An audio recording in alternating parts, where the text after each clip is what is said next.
Story: The Little Purse with Two Halfpennies. There was once an old man and an old woman. The old woman had a hen, and the old man had a rooster. The old woman's hen laid 2 eggs a day, and she ate a great many, but she would not give the old man a single one. One day, the old man lost patience and said, "Listen, old crony, you live as if you were in clover. Give me a couple of eggs so that I can at least have a taste of them." "No, indeed," replied the old woman, who was very avaricious. "If you want eggs, beat your rooster that he may lay eggs for you, and then eat them. I flogged my hen, and just see how she lays now."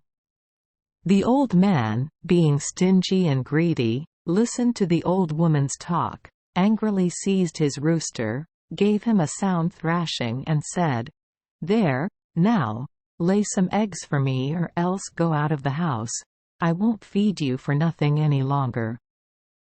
As soon as the rooster escaped from the old man's hands, it ran off down the high road. While thus pursuing its way, lo and behold, it found a little purse with 2 halfpennies. Taking it in its beak, the bird turned and went back toward the old man's house. On the road it met a carriage containing a gentleman and several ladies. The gentleman looked at the rooster, saw a purse in its bill, and said to the driver, "Get down and see what this rooster has in its beak."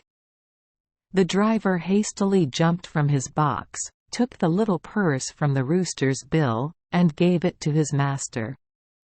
The gentleman put it in his pocket and drove on. The rooster was very angry and ran after the carriage, repeating continually, "Kikeriki, sir, kikerikock, to me the little purse give back." The enraged gentleman said to the coachman as they passed a well, "Take that impudent rooster and throw it into the well." The driver got down from his box again, seized the rooster, and flung it down the well. When the rooster saw that its life was in such great danger, what was it to do? It began to swallow the water, and drank till it had swallowed all the water in the well.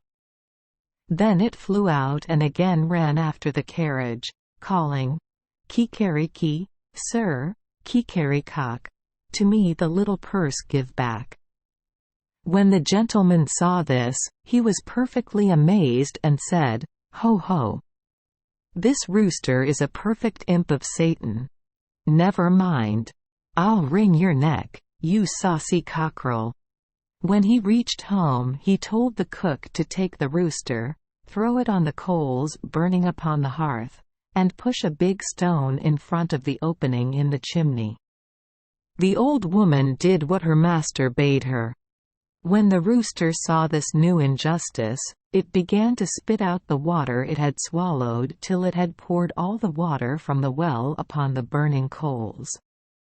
This put out the fire, cooled the hearth, and made such a flood on the kitchen floor that the cook fainted away from pure rage.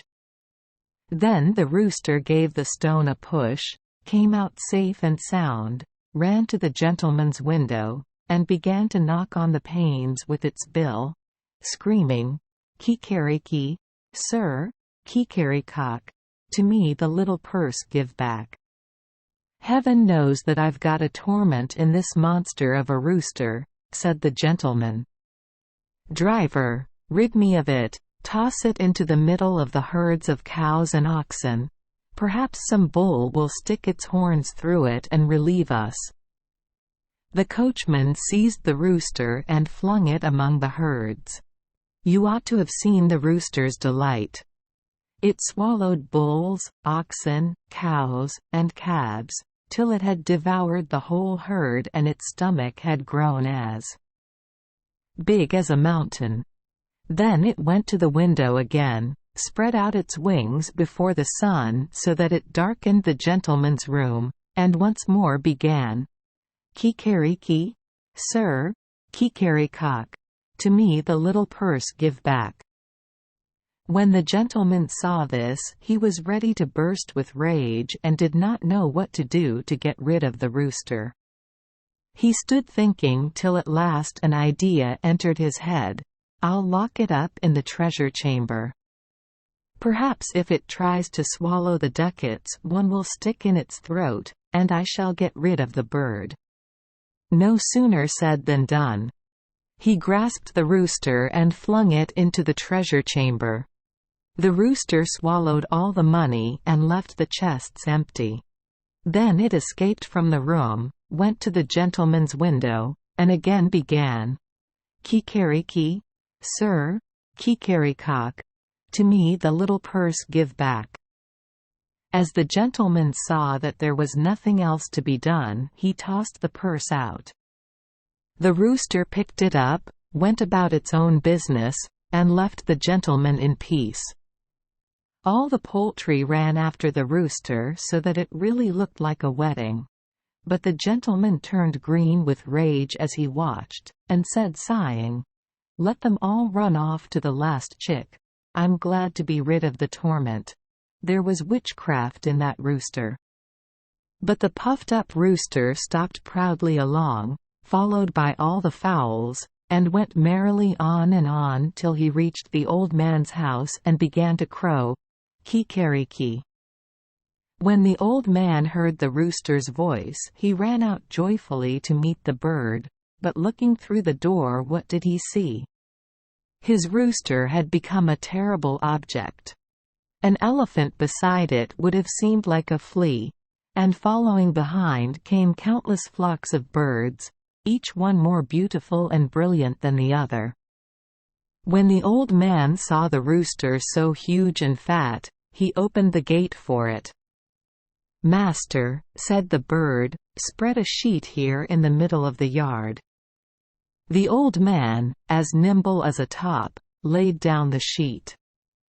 The rooster took its stand upon it, spread its wings, and instantly the whole yard was filled with birds and herds of cattle, but it shook out on the sheet a pile of ducats that flashed in the sun till they dazzled the eyes.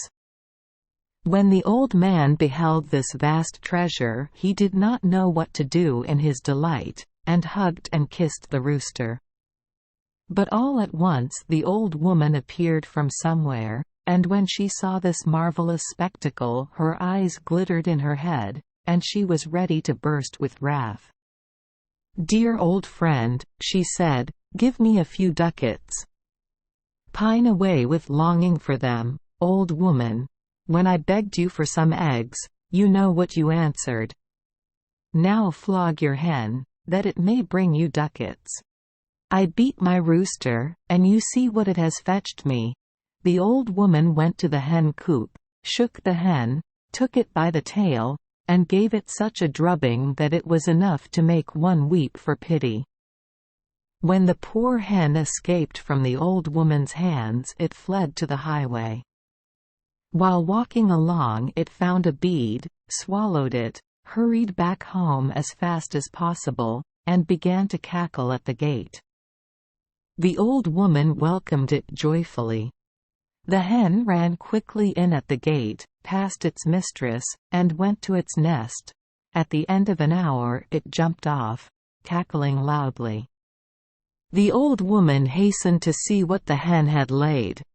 But when she glanced into the nest, what did she perceive? A little glass bead.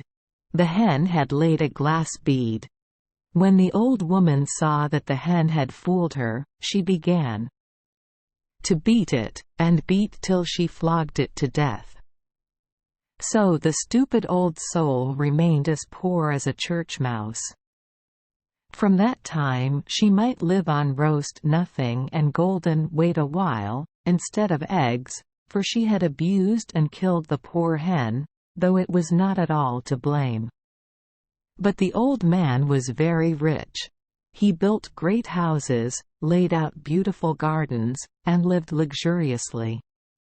He made the old woman his poultry maid, the rooster he took about with him everywhere, dressed in a gold collar, yellow boots, and spurs on its heels, so that one might have thought it was one of the three kings from the Christmas play instead of a mere ordinary rooster.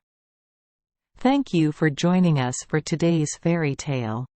We hope these stories bring joy and meaning to your day. If you love our channel, please hit the subscribe button so you won't miss any exciting tales. Wishing you a good night and sweet dreams. See you in the next story.